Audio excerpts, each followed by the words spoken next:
రక్షణనే మరిచిరి నీ స్వార్థముతోనే సాగిరి మానవ సేవే మాధవ సేవని నమ్మిన పోలీస్ అన్నలు మీరే ప్రాణాలను సైతం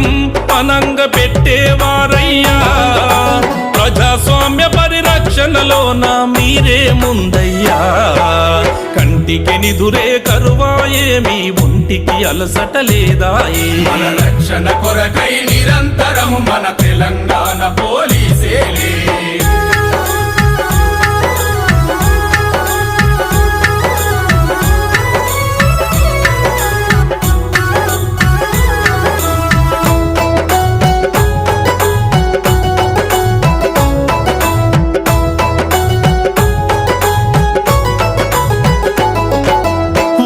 పరుగుల జీవితం పోలీసుల నిజ జీవితం